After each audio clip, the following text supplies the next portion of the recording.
Halo Sobat Sehat, jumpa lagi dengan saya Dr. Sung.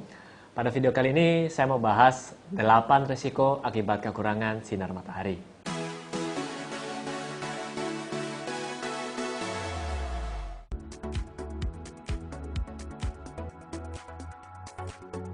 Nah Sobat Sehat, di zaman modern ini dengan berkembangnya kemajuan teknologi, ini sangat membantu kita efisien dalam hal waktu. Ya kalau kita mau belanja sesuatu, kita tinggal pesan lewat aplikasi. Hanya menggunakan jari. Nah, berbeda dengan zaman dulu, kalau kita mau pergi belanja sesuatu, kita harus keluar rumah, berjalan kaki misalnya, atau naik sepeda. Kalau sekarang, Anda tinggal pakai aplikasi, ataupun kalau Anda harus keluar rumah, Anda menggunakan kendaraan, mobil misalnya. Sebenarnya baik untuk membantu kita lebih efisien, tapi sisi negatifnya atau sisi jeleknya adalah kita jadi jarang keluar rumah, dan kalaupun keluar rumah kita menggunakan mobil, akhirnya kita kurang mendapatkan atau kurang terpapar sinar matahari. Lalu apa akibatnya kalau tubuh kita kekurangan sinar matahari?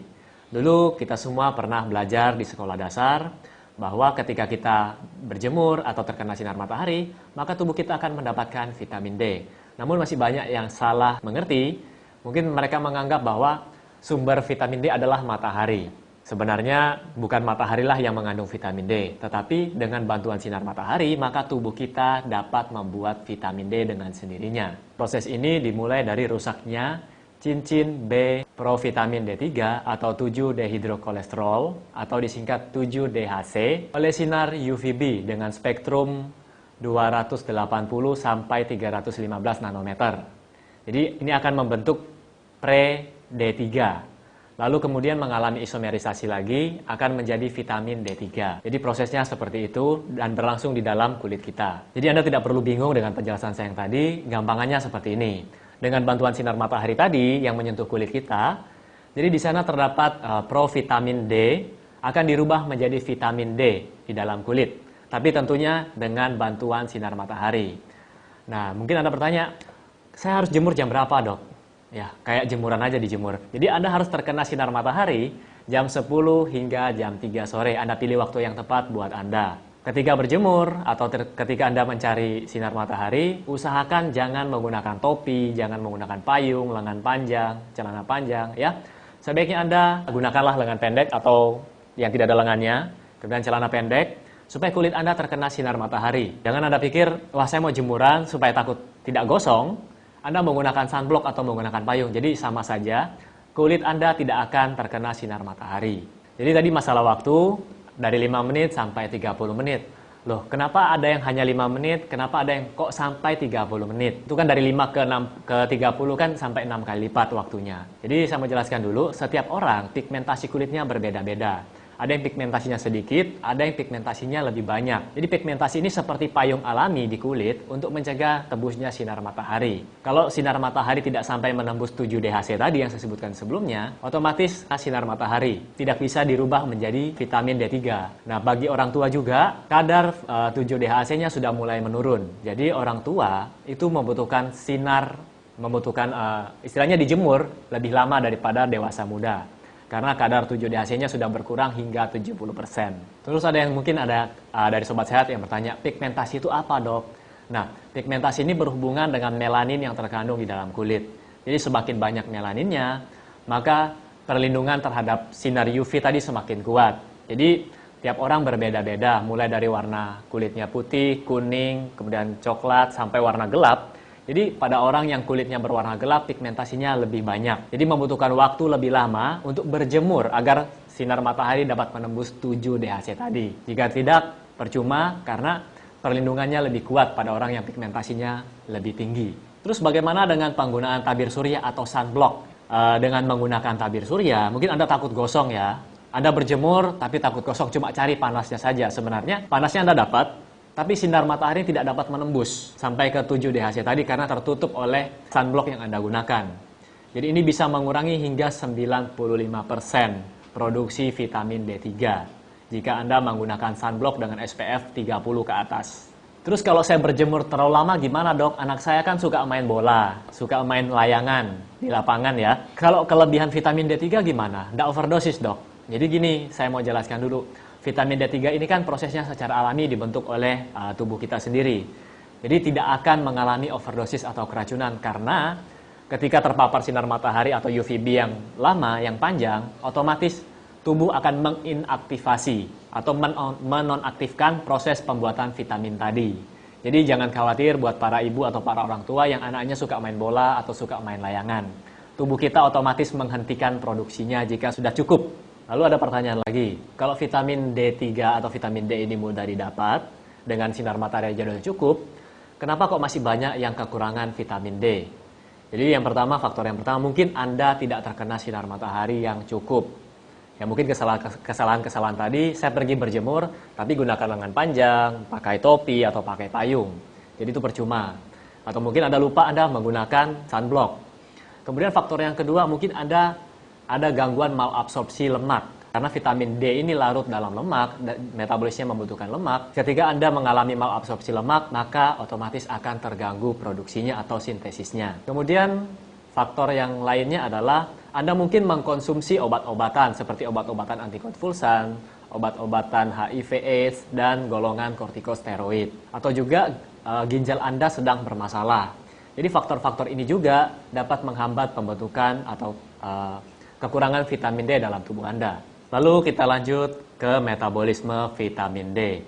Jadi vitamin D tadi yang sudah diproses dengan bantuan sinar matahari, masuk ke dalam sistem limfatik, kemudian ditransfer lagi ke sistem pembuluh darah. Lalu dari pembuluh darah, vitamin D ini diikat oleh vitamin D binding protein, ya, lalu ditransfer ke dalam hati. Jadi vitamin D ini harus diikat, alat transportasinya adalah protein, untuk masuk ke dalam hati. Lalu di dalam hati vitamin D ini dirubah lagi menjadi 25-hidroksi vitamin D atau 25-OHD. Nah, ini merupakan bentuk yang masih tidak aktif dan merupakan indikator untuk pemeriksaan vitamin D dalam darah.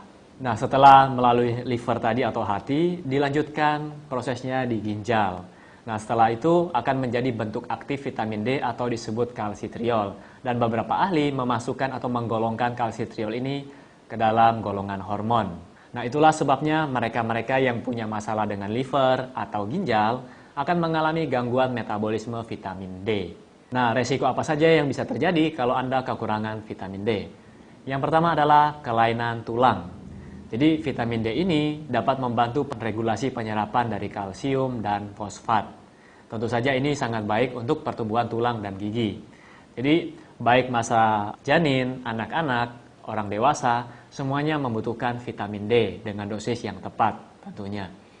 Apa yang terjadi jika kekurangan? Maka pada anak-anak bisa terjadi penyakit namanya rickettsia. Anda bisa lihat gambarnya di sini.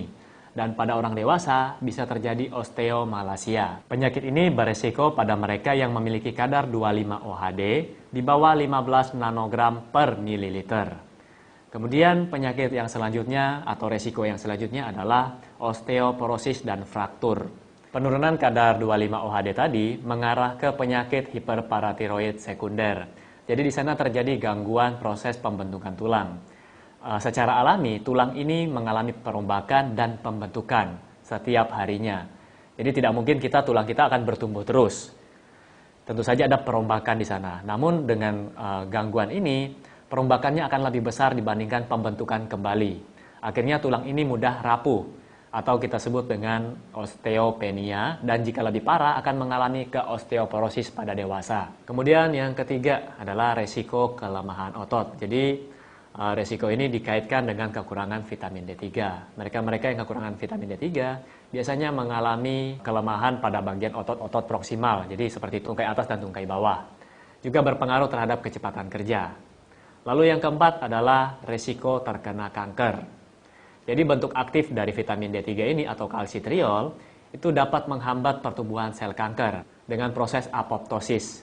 Mungkin Anda bertanya, apa sih apoptosis tadi? Nah, apoptosis adalah mekanisme biologis yang mengatur kematian sel. Jadi kematian sel yang terprogram. Lalu yang kelima adalah resiko penyakit kardiovaskuler seperti hipertensi, penyakit jantung, kemudian resiko penyakit diabetes juga. Yang keenam adalah resiko penyakit autoimun. Jadi beberapa penyakit autoimun seperti asma, kemudian psoriasis, itu juga dikaitkan dengan kurangnya atau defisiensi vitamin D.